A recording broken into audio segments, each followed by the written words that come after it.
Hello again. Welcome to the Competent Risk Manager course. We're in Module 4, which is going to cover managing risks. We've looked at, in previous videos and modules, scanning for risks, identifying them and analysing them. Now we're going to get down to the nitty-gritty world of actually managing the risks. Okay, so the things we're going to have a look at here, a thing we're calling the risk cascade, which is how risks can flow up and down through the organisation. Scenario planning, all those what-if things that could happen but might not, and the knock-on effects.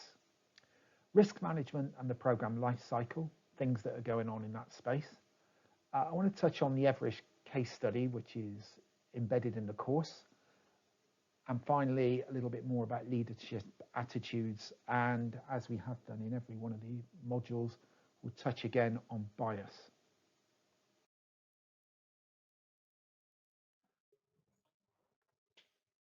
Okay, so this is the risk cascade. Let's think about where a risk starts in an organization. Not the ones that are bubbling up from projects or arriving from programs, but the ones that are coming from the top. And this is quite often the gap. So we've got the corporate risk process that doesn't have a way of feeding risks into the portfolios and programs. So if you don't have portfolio management, you can just take that layer out and think, how are those corporate risks? Maybe, let's take for an example, cyber crime, a cyber attack. How does that corporate risk feed into your program? Is it because it's a threat? It may actually not be a cause for concern, but you should therefore regard it as a threat and look at it potentially for the risk. And where might that materialize? Well, one of your projects might be doing something. Actually, for some reason, you're outside the firewall and you open up an opportunity for a cyber attack into the organization. As an example, we're talking cyber, it could be terrorism, it could be anything to do with security, carbon, anything. Okay, so what we're there for is, so we should be looking for those corporate threats cascading into the portfolio or straight into your program, and then within your program looking at where that threat could manifest itself across all the things that your projects are doing. All right, or lots of things that your projects are doing are aggregating up into a threat that the organization might not always be aware of. Okay, so just following our V diagram, just looking at it from a risk management information perspective, got the corporate risk feeds into the portfolio risk, cascades down to your program. You pass that threat on to all the risk projects, do a report on it.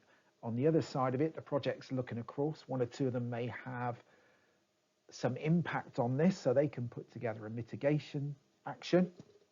So they don't open up the firewall or they don't do something that creates an opportunity. From the program perspective, this aggregates up and it could actually affect your overall risk profile. You remember the stuff about pace and novelty and complexity and process. This could be having an effect on what you're doing. So it might change your risk profile or it may have no impact. Could go up to the portfolio. Again, what's the difference? Reporting back up, what's the impact? And we can therefore pick up the entire corporate portfolio of risk and the effect it's having. So what we're really trying to get over in this diagram is that actually as a program, you do not live and survive on your own from a risk perspective. You're part of a bigger system. You have responsibilities in that system and you are potentially part of the hazards that they're managing. Okay, let's move on. From a risk management perspective, it's really important to think about the scenario planning and the process for dealing with it.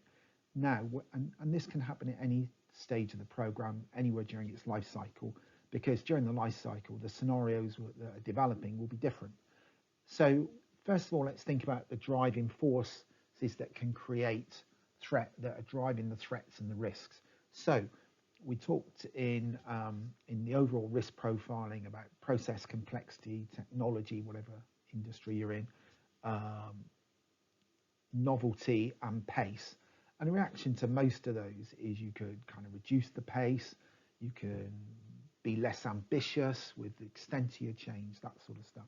So these are the areas that are creating uncertainties that we could potentially manage, but we need to look at the potential domino effects and cocktail effects of such things.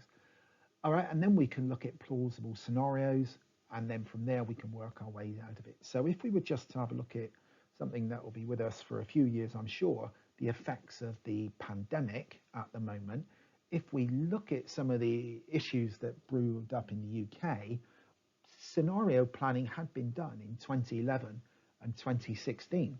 But what we've learned from that is if you're going to do scenario planning, you want to put the actions in place and deliver them. So one of the big problems that the UK health sector had when this pandemic hit was the lack of personal protective equipment. Now, the 2011 scenario planning, the 2016 scenario planning, all highlighted the dangers of insufficient stock. So there was, but when we think about it, actually they didn't buy any. So the root cause of the threat around this was actually government funding for scenario fixing and scenario planning and dealing with the implications. So if you're just going to do it as a paper exercise, it won't be of much use. However, if it does inform your action plans, then it can be invaluable. And of course, this is how the military do it. You know, the military will look at all the scenarios and plan and have plans to deal with each of them as they come up.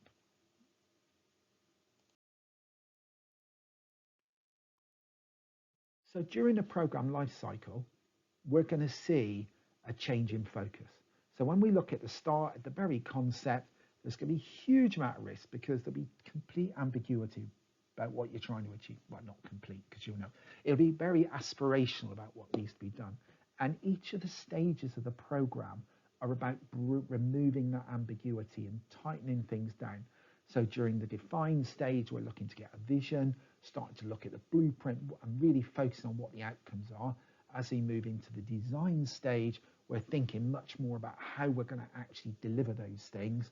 And then we go into delivery. And as we go through each phase of delivery, or tranche, as MSP calls it, you will actually start to reduce risk more and more, or you'll understand risk and you'll be able to better manage it.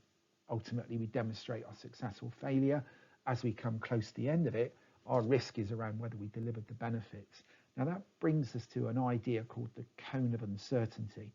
Now this is a concept that comes from typhoon watching in the Pacific Ocean originally. And what they are able to do is as the typhoon gets closer to land, they become much more certain about what's going to happen.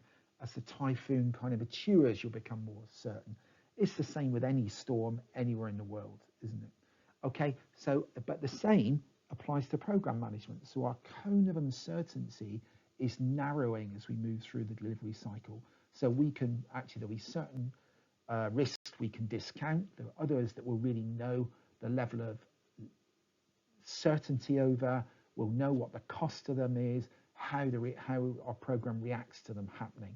So we can actually become more and more precise. So all aspects of budgeting and everything improve as we go forward.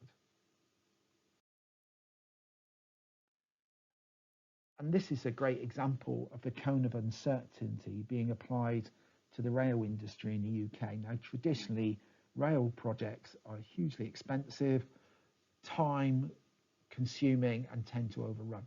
So the reason that they tend to do that is because the rail sector wants to keep everybody happy, goes for the kind of, remember the bias about going for the first quotes and all that stuff. During the early stages of the program, everybody's pushing them for a price. They give them the price, and then 10 years later being castigated for the failure. And if you have a look at this, the one area of uncertainty that they're kind of leaving ambiguous at the bottom is cost and time. And what those little padlocks are showing is how they lock down as they go through. So in the concept stage, they try and lock down objectives and what the railway needs to create. As they go through their life cycle, which is slightly different, called develop, they've locked down the first two areas, and then they lock down the design and methodology they're going to use to get there, as in their program management framework. As they move into the design phase, they lock down further and start to look at the project design and delivery strategies, looking at how they are going to deal with the commercial aspects of it. So you can see in that one as they come to lock down as they go forward.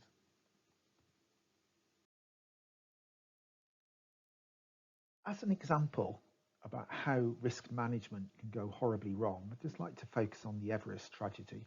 This was, I think, in 1996. There was a great book written by a colleague of mine called Grant Avery, who lost a friend on the tragedy, and wrote a book and started to draw comparisons between project management leadership or program management leadership and the role of risk.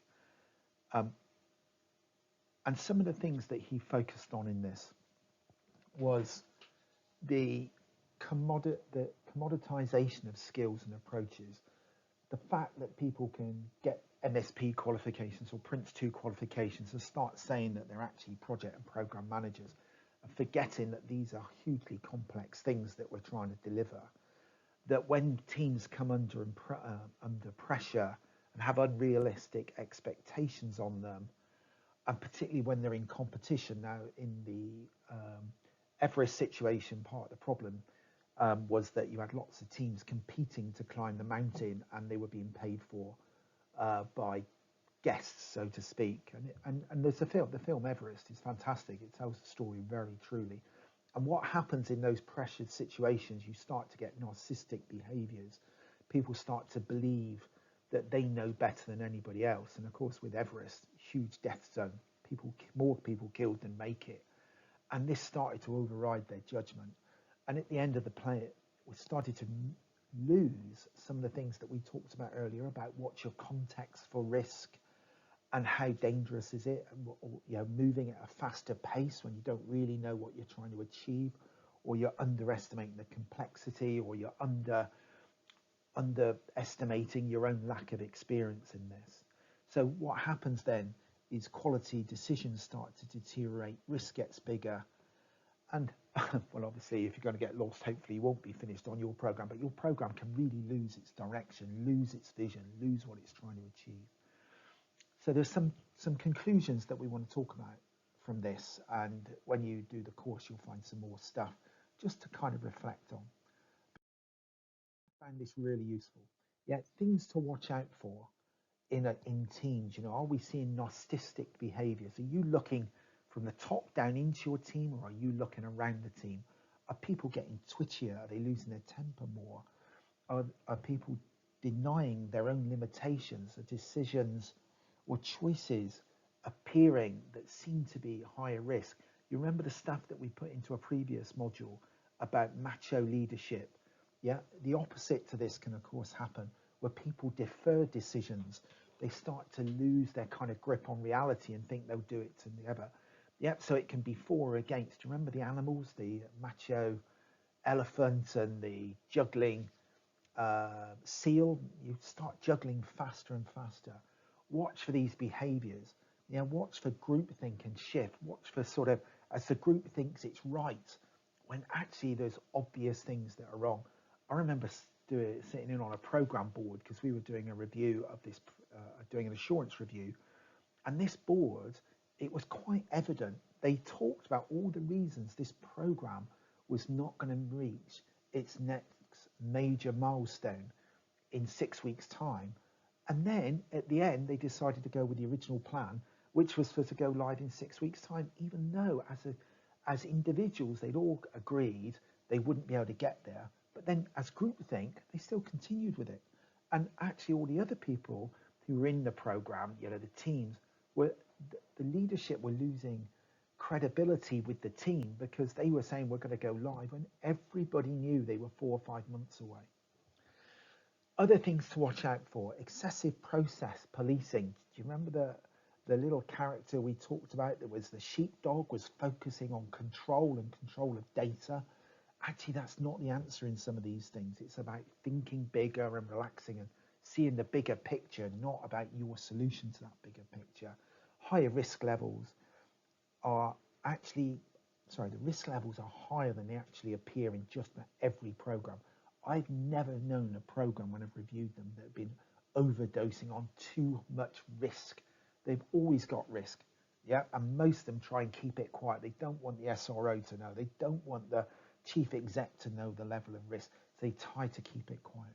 Okay, expect teams to have to work harder to compensate for this. Are they getting stressed from overwork? These are the things, people start leaving and moving on, team performance starts to drop, and things just get more complex, and the thing starts to go over and just gets worse and worse. Now, the classic example, now obviously we've talked about the Everest one in this, but in the UK, we had that horrendous situation with that Crossrail program where it went from 3 months from being live to 2.5 years late within a matter of weeks. And pretty much all these leadership behaviors that we've seen in there must have been at play in that program. People just were not listening to why it wasn't going to go live, because it didn't fit the playbook of the leadership team, and the leadership team weren't listening to what was going wrong. So lots of lessons there around.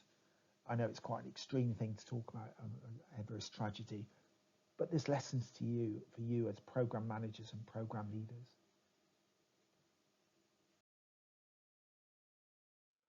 One of the other things that Grant pulled out of the book was particularly 3 leadership behaviors that are worth considering, and which ones you might want to adopt. Now, they're not all good and they're not all bad. Okay, so I think to be a program director or a program manager, you've got to have some self-belief that you are the guy or the gal that's going to do it. Okay, so it's not all bad to you need a bit of narcissism. Those people who are not narcissistic are probably not in any roles of responsibility. But then think about authentic, are you walking the talk? Do your staff believe you when you say X, Y, or Z? And then there's the role of the servant leader, the one that actually basically facilitates high performers to get the job done. Now, not all those roles are right or wrong, but you might want to think about your role in relation to risk. Are you going to be that macho person that says, come on, we're going to get this done, what the hell? Or are you going to be, actually, I've been here before, and sharing and educating the people? So obviously what they found heavily present in those mountaineering teams in Everest was narcissistic behaviors. But there were 1 or 2 team leaders who were more in the authentic and facilitating role, but they just got bludgeoned out of the way. Yeah, their views weren't listened to, and the narcissism took over. And honestly, you can see that so often in risk management. So something to think about, along with all the other things on this course. And finally, we're going to return for the last time to biases. Biases when you're delivering and managing your risk within your program. Over optimism. We've talked about that one. We just talked about over optimism in the Everest case study. It's really not where you want to be. Yet the planning fallacy, looking without going through all of them, looking at the data. Are you just looking at one number, lots of numbers? Are you convinced? Are your behaviors and your biases, or are you looking at these biases in the people around you? Yeah, are these people making the decisions on the right basis, on the right premise, on the right data? That's the key thing. I can remember one of our clients talking about earned value, and the board, the lesson, they said, we'd seen this data coming through the earned value reports that was showing this major project was going horribly wrong. And we just kind of believed that the earned value data was wrong. And it turned out the project was going horribly wrong, but it was their own inexperience of using earned value that caused it.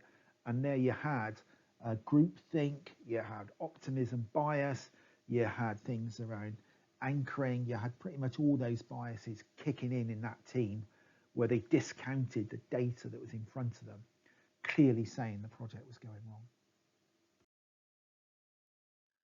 And so finally, here we are. And we were at the end of the videos to go with the Competent Risk Manager course. I hope they've helped to embellish it for you. And I hope that you now go on to have a nice cup of coffee and go and finish that module. But most of all, we really hope you go back to work and make a huge difference in the way your program's running and its exposure to risk and doing a better job. Thank you for your time over these modules, and I hope to meet you one day.